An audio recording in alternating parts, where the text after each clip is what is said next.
Primeiro, meu boa noite aos participantes inicialmente da nossa roda, começando pelo embaixador Rubens Barbosa, foi nosso embaixador em Washington e Londres. Rubens, obrigado pela disposição de participar, boa noite. Meu boa noite ao meu colega diretor editorial em Brasília, o Daniel Hittner, e aqui em São Paulo, ao meu lado, ao Lorival Santana. O secretário de Estado americano conversou durante 2 horas hoje cedo com o presidente Lula em Brasília. Parte da conversa o americano usou para dizer que não concorda com a comparação que Lula fez entre o Holocausto e a operação militar israelense em Gaza. Reportagem de Carol Rosito.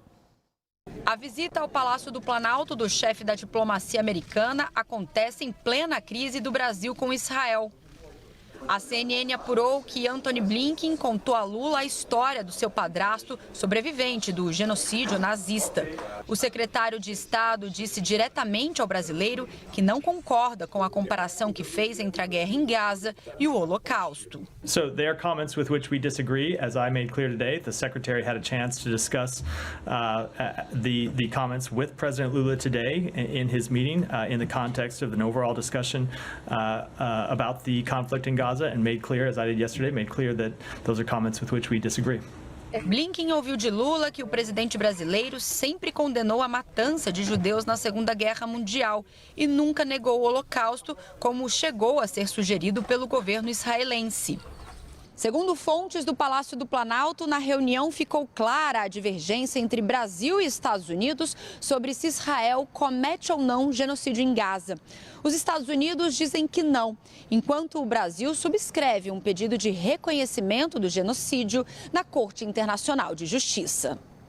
Em nota, o Palácio do Planalto informou que ambos os países concordam com a criação de um Estado palestino.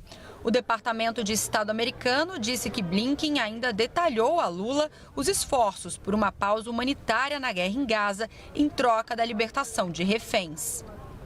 Já sobre a guerra na Ucrânia, os dois países defenderam na reunião que o momento é de dar espaço para a diplomacia.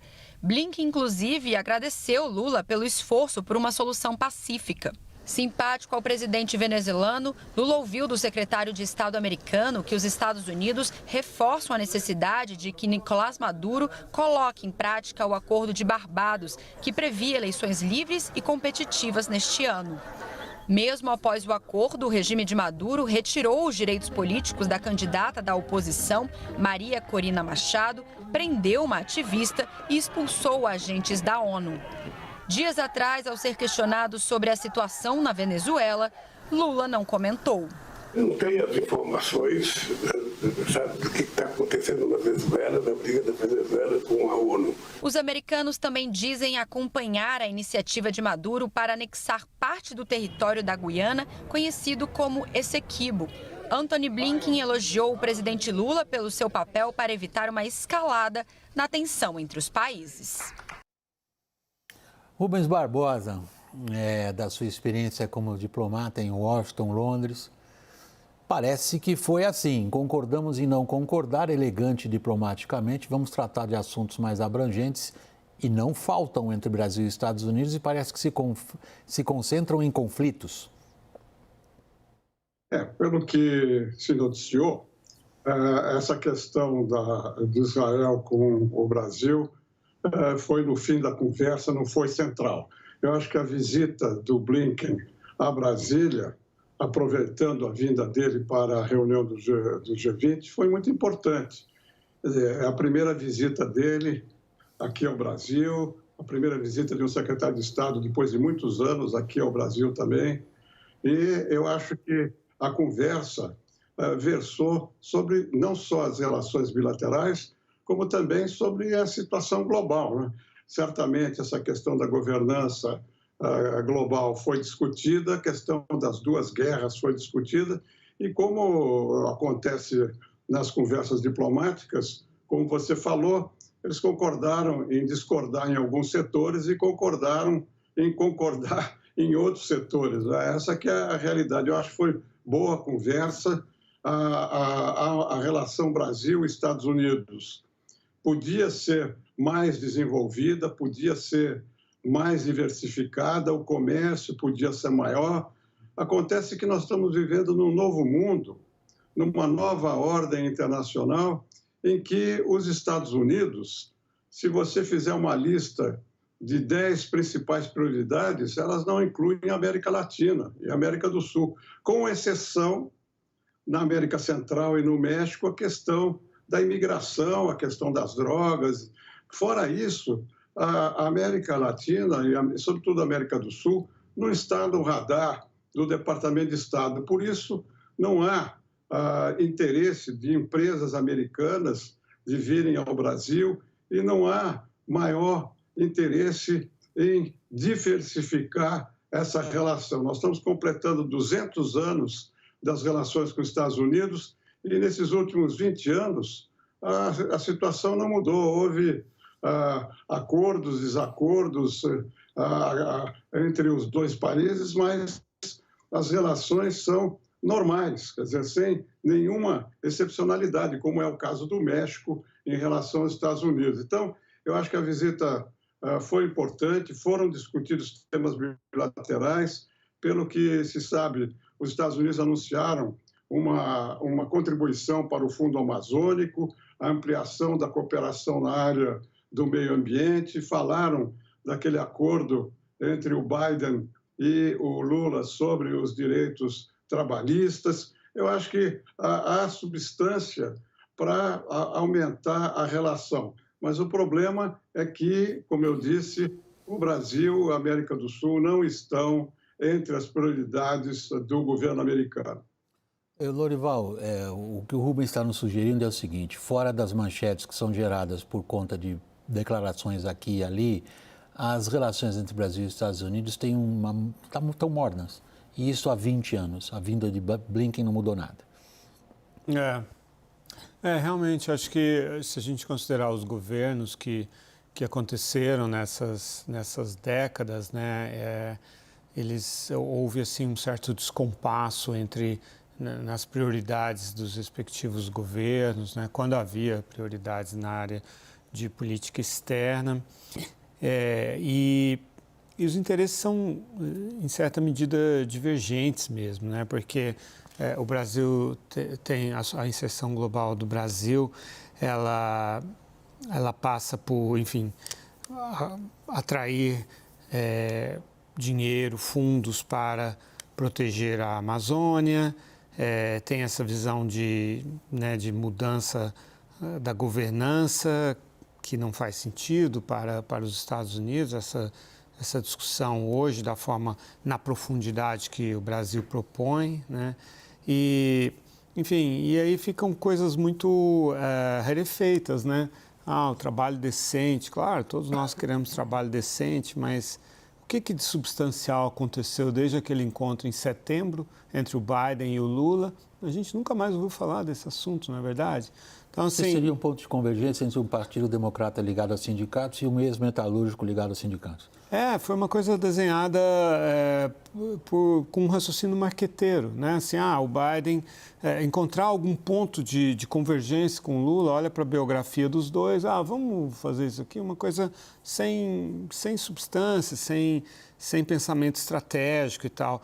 No entanto, uma reunião de 1 hora e 50 minutos, quase 2 horas, é uma reunião muito parruda, né? Assim, o presidente Lula, que está, assim, em termos hierárquicos, né, em termos formais, está acima do Blinken, dedicou 2 horas. E, aliás, o Blinken saiu agradecendo, o presidente dedicou todo esse tempo, agradeço esse tempo. Então, em termos de gesto, de simbologia diplomática, realmente é uma reunião muito significativa, né? Saindo da questão substancial, passando para a questão diplomática, simbólica. A atmosfera, que não é ruim abordar isso. Não, de jeito nenhum. O Blinken é um cara muito cordato, né? Assim, embora, obviamente, ele fique tocado por um tipo de comparação desse com o Holocausto, ele tem uma biografia, tem um padrasto que aos 12 anos de idade se salvou, né? Fugiu, foi o único sobrevivente da família dele lá na Polônia, chegou a polícia nazista para perseguir a família dele, matou todo mundo. O Blinken sempre fala disso nos discursos importantes dele, inclusive na posse dele como secretário de Estado.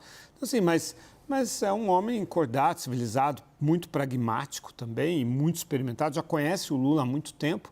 Ele era assessor do Biden no período em que o Lula estava nos seus no seu segundo mandato. Biden, então, vice-presidente. E o Biden, vice-presidente, então conhece bem, sabe os limites, sabe as visões ideológicas e tal. Mas eu concordo, não existe um eixo estratégico nessa relação. Brasília vê assim também? Não há um eixo estratégico na relação entre Brasil e Estados Unidos, Daniel? É exatamente isso, William. A percepção do Itamaraty, do Palácio do Planalto, e não é do governo de turno, vários governos já tiveram essa percepção, é de que as relações com os Estados Unidos vão bem, mas elas dificilmente passam além de uma temperatura mais morna. Uma percepção de que o Washington nos vê, o Brasil e a América Latina, de forma geral, a América do Sul, vamos colocar assim, porque na América Central você tem ali o problema de migração, que esse sim pesa para a opinião pública americana, pesa para a Casa Branca, mas a América do Sul é vista como uma região, e particularmente o Brasil, uma região e um país que não dão grandes dores de cabeça para os Estados Unidos. Então, quando os Estados Unidos têm ali problema no Oriente Médio, tem problema na Europa agora com a guerra na Ucrânia, tem problemas de imigração, aí sim, tem problemas de toda sorte, não há uma grande preocupação, não há uma grande dor de cabeça com a América do Sul ou com o Brasil. Nem a Venezuela chega a ser uma preocupação tão grande. Aí os Estados Unidos também veem o Brasil como um parceiro confiável, que de certa forma toma conta aqui da América do Sul, que pode ser parte da solução, não parte do problema. E isso limita muito a capacidade de aprofundamento das relações, tanto na parte política quanto na parte econômica. Brasil e Estados Unidos nunca conseguiram aperfeiçoar demais também a sua parceria econômica, o Mercosul e os Estados Unidos nunca conseguiram entrar em negociações para um acordo de livre comércio, isso nem está no horizonte, independentemente de qual seja o governo americano ou o governo brasileiro. Então, isso limita muito as relações. Fica uma impressão, de resto, não só no Brasil quanto nos Estados Unidos, que quando um presidente brasileiro vai aos Estados Unidos, ele volta com uma lecture, com uma aula, com um ensinamento.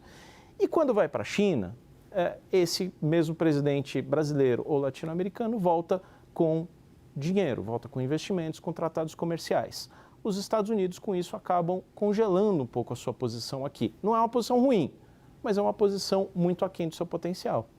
Rubens, a descrição que vocês três até agora, aqui no WW fazem nas relações Brasil e Estados Unidos, é de os dois gigantes dos dois hemisférios nas Américas, que tem um pelo outro. O Brasil tem uma enorme ligação com os Estados Unidos, né? Fortíssima, o número de brasileiros que vivem lá, a referência para nós também cultural em sentido amplo, e os americanos olham para a gente numa certa distância. E isto você descreveu, Rubens, como uma linha do tempo que já leva mais de 20 anos. Agora, nem com o desafio da China e a participação da China nos mercados americanos isso mudou? Isso que eu ia mencionar. Eu queria fazer um comentário a respeito dessa governança global. Os Estados Unidos, primeiro, né, depois eu comento isso que você perguntou. Os Estados Unidos evoluíram na posição em relação à nova governança, a nova reforma das Nações Unidas, do Conselho de Segurança. Então, mas eles fizeram isso porque eles sabem que não há concordância. Então, houve uma evolução da política americana em relação a isso, mas eu acho que é mais retórica do que possa ser executada na prática. Em relação a o relacionamento dos Estados Unidos quanto à América do Sul, América Latina, eu ia dizer exatamente isso, quer dizer, os Estados Unidos, que sempre tiveram nessa região uma área de influência, com investimento, com comércio e tal, perderam isso por essa ausência, né? Eles chamavam de o benign neglect, né? Uma negligência benigna, quer dizer, sem afetar negativamente, mas afetou os interesses deles, porque a China entrou nesse vazio. E eu, quando estava lá em Washington, eu repetia para eles, né, até agradecia o fato deles não estarem engajados na América do Sul, porque o Brasil poderia ocupar esse espaço, eu tinha essa ideia. Mas aí, com as crises, com tudo que aconteceu e com essa ausência hoje de política brasileira em relação à América do Sul, nós não ocupamos o espaço que os americanos deixaram. E a China ocupou. Hoje a China é o principal parceiro, com exceção da Colômbia, de todos os países aqui da América do Sul, sem falar do que ocorre no mundo, né?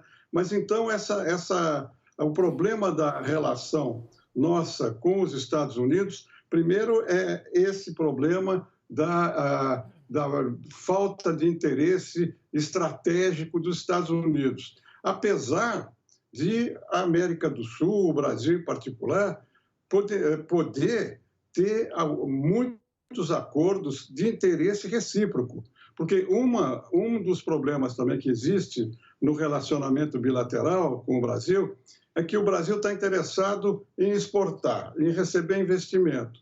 Os americanos estão interessados em exportar e não estão muito interessados em investimento. Não há uma percepção de que nós precisamos desenvolver projetos que sejam comuns, de interesse dos dois lados. Isso não existe. Então, é muito difícil você ampliar o comércio, ampliar o relacionamento. E o último comentário que eu queria fazer é que, com esse novo mundo, essa nova geopolítica, a tendência dos Estados Unidos é dividir o mundo em democracias e autocracias. Para o Brasil, isso não interessa. Para o Brasil, essa divisão do mundo não corresponde aos interesses nacionais, porque hoje nós estamos, como você falou, muito ligados politicamente, culturalmente aos Estados Unidos, mas a dependência nossa hoje é com a Ásia. 50% das exportações brasileiras vão para a Ásia em geral. 37% dos produtos agrícolas, que é o motor da economia brasileira, vão para a China. Então, aí nós temos essa posição em que o Brasil tem que manter de independência. E hoje, nessas últimas medidas, discussões que nós estamos vendo, a percepção é que o Brasil está tomando partido de um dos lados. E isso, do ponto de vista do Brasil, eu acho que não interessa.